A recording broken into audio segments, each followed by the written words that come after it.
Sir, यहाँ तो चलिए बहस चर्चा हो सदन में, इसको लेकर बवाल मचा हुआ है और ज़ाहिर-सी बात है, महराज मलिक पिटे हैं तो अभी थोड़ी देर बाद रोना-गाना शुरू कर दिया होगा।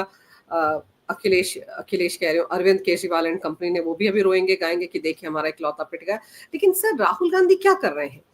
अधिवेशन चल रहा है गुजरात में, वहां पर कह रहे हैं कि ये जो नया वक्फ कानून है, ये संविधान पर कुठाराघात है, धार्मिक आजादी पर प्रहार है। सर, ये सारी बातें सदन के अंदर बोलनी चाहिए थी ना, वहां अधिवेशन में खड़े होकर रोने गाने से चिल्लाने से क्या फायदा है? जब आप नेता प्रतिपक्ष होकर बोल सकते थे, तब तो आपने मुंह में दही जमा लिया था, तब तो आप रात के 12 बजे से वोट डालने आ रहे थे स्लीपर्स में।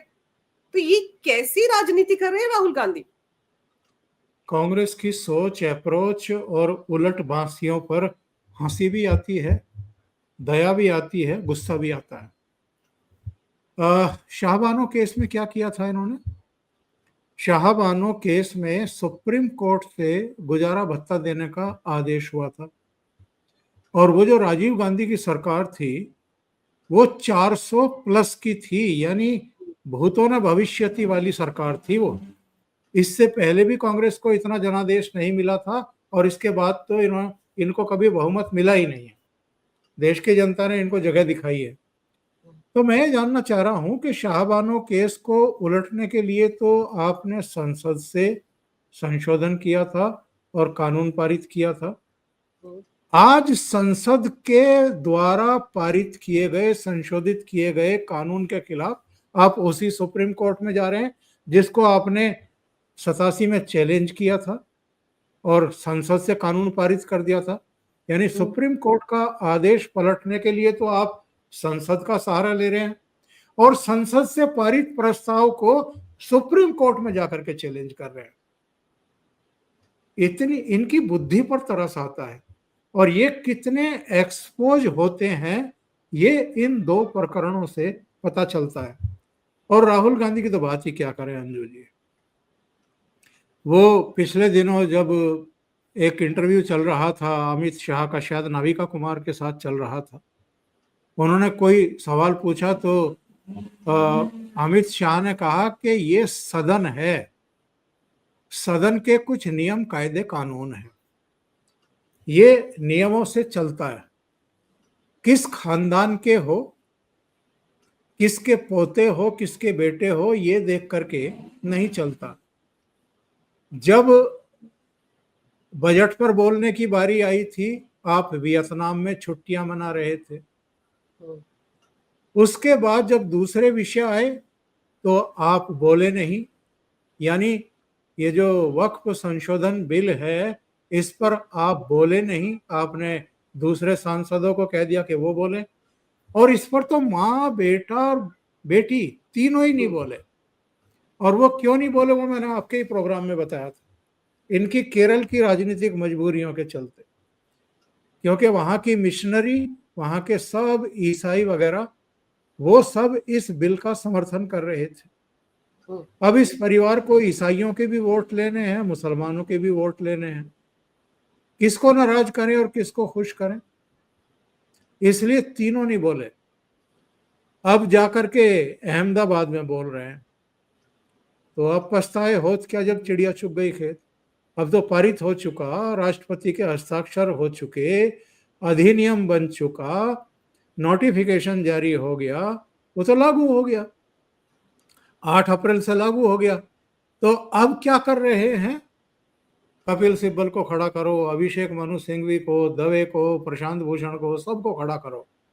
और जमीयत उलेमा हिंद की तरफ से भी याचिका, मुस्लिम पर्सनल लॉ बोर्ड की तरफ से भी याचिका, कांग्रेस की तरफ से दो, मोहम्मद जावेद और इमरान प्रतापगढ़ी, मनोज झा राष्ट्रीय जनता दल की तरफ से, डीएमके की तरफ से भी याचिका।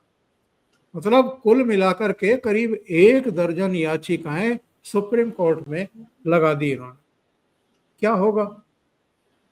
इनकी उम्मीद ये है कि जिस तरीके से वो 13 महीने का जो आंदोलन खड़ा किया था इन्होंने यहाँ दिल्ली में, और उसका जो प्रेशर बनाया था, उसके चलते सुप्रीम कोर्ट ने 3 कृषि कानूनों को पेंडिंग डाल दिया था।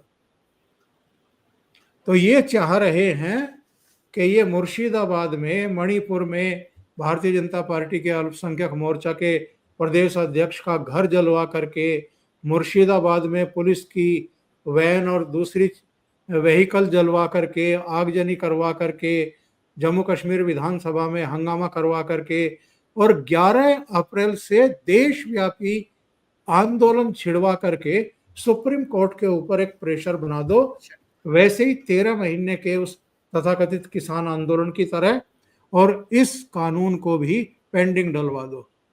कुल मिलाकर के रणनीति इनकी यही है। पर सर, ये लोग भूल गए हैं कि आर्टिकल 370 का क्या हाल हुआ था सुप्रीम कोर्ट में। दर्जनों 30 से ज्यादा याचिकाएं थी उस बार भी, आपको याद होगा। और लगातार सुनवाई 16-17 दिन होने के बाद भी क्या हुआ था, ढाक के 3 पात। वही हाल इस कानून का भी होने वाला है। अगर सुनवाई शुरू हो जाती है और डे टू डे सुनवाई भी अगर सुप्रीम कोर्ट कर लेता है तो भी क्या होगा? यही होगा जो आप कह रही हैं कि जो 370-35A वाला हुआ क्योंकि वो टेम्परेरी थी ना, और टेम्परेरी जो धारा है उसको तो कभी भी रिमूव किया जा सकता है।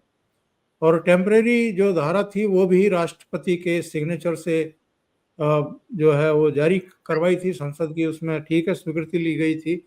लेकिन 35A की तो संसद की स्वीकृति ही नहीं है।